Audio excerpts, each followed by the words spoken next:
Que é un plano? Explicado dun xeito sinxelo, o plano cinematográfico é aquilo que a cámara seleccione para mostrar ao espectador. Para clasificar os diferentes tipos de planos, temos que ter en conta varios criterios. O encadre ou tamaño, que é o que determina onde empeza e termina o cadro, tanto cara arriba ou abaixo como esquerda e dereita. Tamén a angulación ou ángulo visual, que é a diferenza entre o nivel da toma de vista e do obxectivo filmado. Importante é tamén o criterio do punto de vista, como vivirá o espectador a obra audiovisual. E por último, clasificaremos os planos polo tipo de movimento da cámara. Antes de entrar de cheo nos diferentes tipos de planos, lembremos que o plano é considerado como a unidade básica da linguaxe audiovisual. É dicir, unha escena ou secuencia adoita estar formada por varios planos, e cada un deles pode ser diferente, xa sexa por movementos da cámara ou por cortes. Ademais, dependendo de quen faga a clasificación, pode chamar a uns planos de certa maneira ou clasificalos nunha categoría ou outra, ou nin sequera incluílos, polo que non é algo 100% exacto. É o que ten o mundo da arte. Imos empezar polos tipos de plano segundo o encadre. Iremos do máis aberto ao máis pechado. No plano xeral longo, amósase un gran escenario. Os personaxes, se os hai, non se poden ver ou quedan diluídos coa paisaxe. Adoitas empregar de xeito descriptivo para amosar a contorna ou a magnitude do lugar, e con este plano podemos axudar a situar xeográficamente a nosa historia, ou tamén pode ser unha forma de destacar a soidade ou pequeñez do personaxe. O plano xeral é moi parecido ao anterior, xa que tamén mostra un gran escenario, pero a diferenza é que neste plano si vemos ben aos personaxes, e podemos apreciar a súa posición respecto aos demais, e tamén o lugar no que se atopan, é dicir, tamén serve para describir a contorna, pero apóyase nas accións que ocorren na escena. O plano enteiro, tamén chamado plano figura, encadrase sobre a figura enteira do suxeito. É unha forma de centrar máis a atención sobre o personaxe e non tanto na contorna que lle rodea. Podemos ver todo o seu corpo nos movementos, polo que resalta un marco de acción e sitúa os personaxes. O efecto deste plano é de uso máis narrativo e dramático, e cando aparecen máis dun personaxe, coñéceselle como plano conxunto.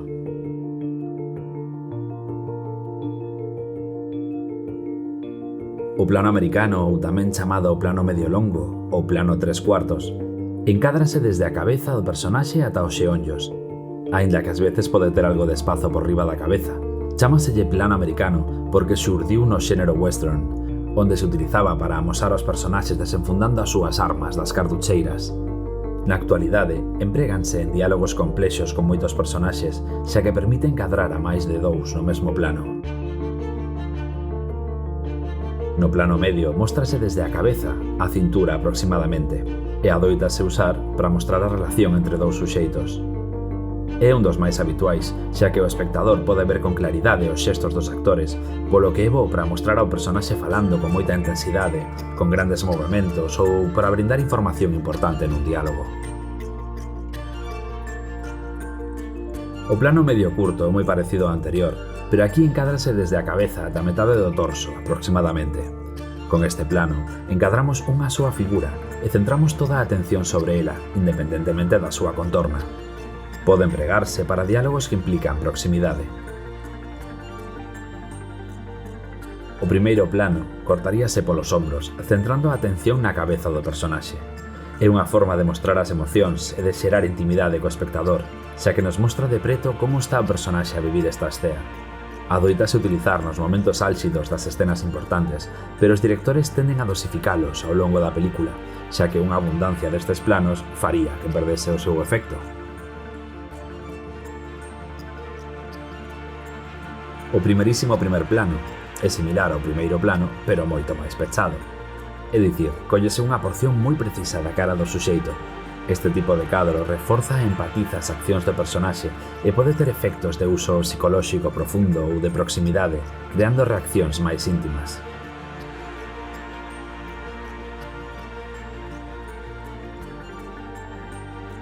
Atendendo o criterio de apertura, o plano detalle é o máis pechado de todos. En el só mostrase unha parte do corpo da cara do personaxe ou ben un obxecto ou elemento, situando a cámara a centímetros do mesmo. Serve para destacar cousas importantes dentro da trama que son imperceptibles a máis distancia, por exemplo, unha arma, unha carta, unha ferida ou unha marca.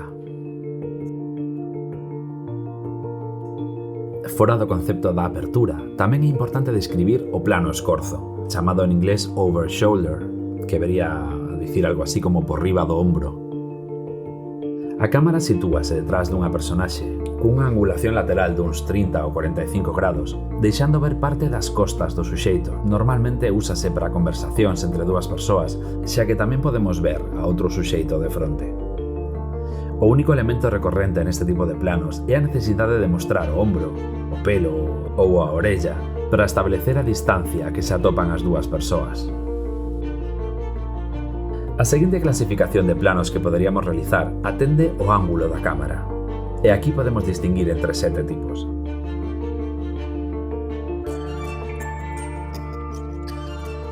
No plano cenital, a cámara colócase de maneira perpendicular ao chan, apuntando directamente ao mesmo. Xeralmente ten un efecto estético, pero tamén se usa para mostrar diferentes conceptos como magnitude, soidade, movemento, morte ou liberdade, ou para evidenciar a altura, xa que nos mostra a acción desde unha vista superior ao espectador, que ten dominio total da escena e crea certa superioridade.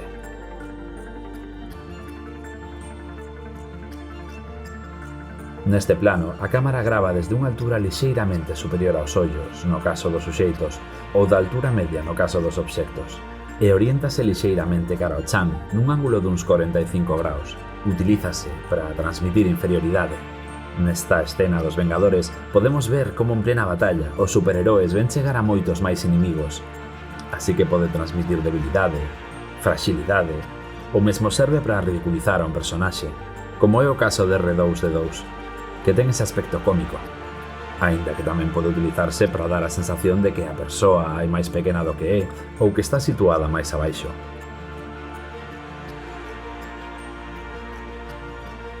O plano normal, tamén chamado plano frontal, é a angulación máis habitual.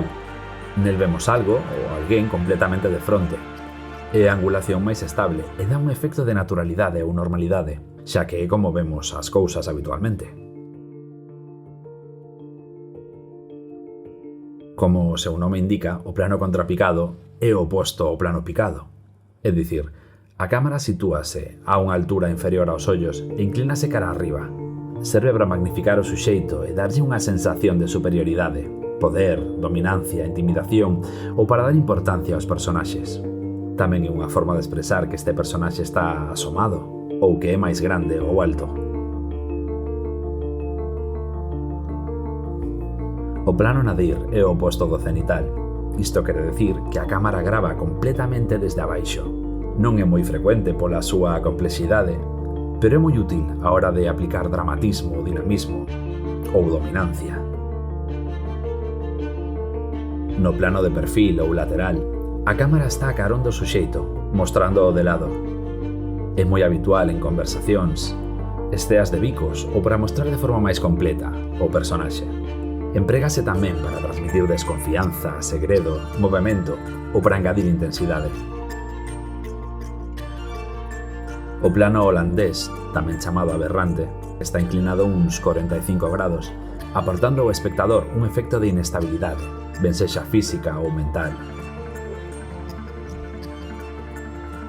Atendendo ao criterio do punto de vista do espectador, describiremos 4 tipos de planos. No plano subxectivo, a cámara mostra o que está a ver o suxeito e colócase á altura dos seus ollos, dando a sensación ao espectador de que el mesmo é o personaxe e que está dentro da estea. É bastante usual en películas de terror, xa que nos mete tanto na narrativa que é capaz de xerar en nós o mesmo nivel de angustia ou medo que o protagonista. Unha nova forma de utilizar este plano está a darse nas películas de acción. O maior exemplo diso é a película Hardcore Henry, filmada totalmente baixo o punto de vista do protagonista, e que pode semellarse a un videoxogo.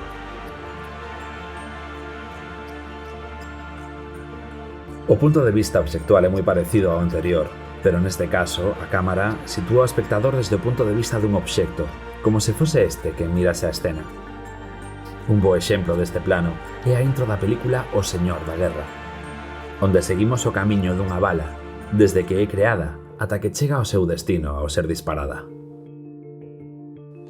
O plano Boyer é unha mestura entre os dous anteriores, xa que nos mostra un punto de vista dun suxeito, pero a través dun obxecto, por exemplo unha cámara, uns prismáticos ou unha fechadura. O plano indirecto é o punto de vista dun reflexo, ben sexa na auga, nun cristal, nun espello, nunha culler ou noutro obxecto.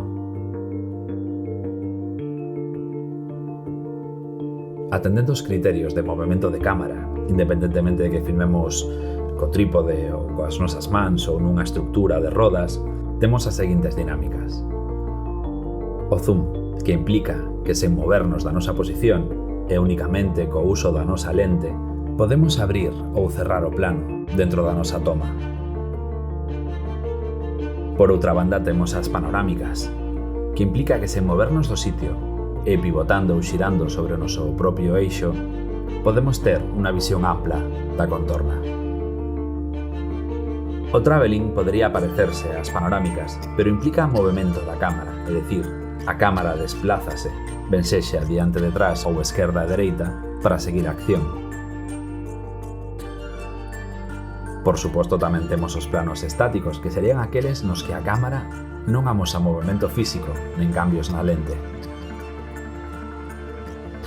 E por último, o plano secuencia, que non é nada doado de facer, e sería aquel no que a cámara persegue a acción, empregando todo o seu potencial.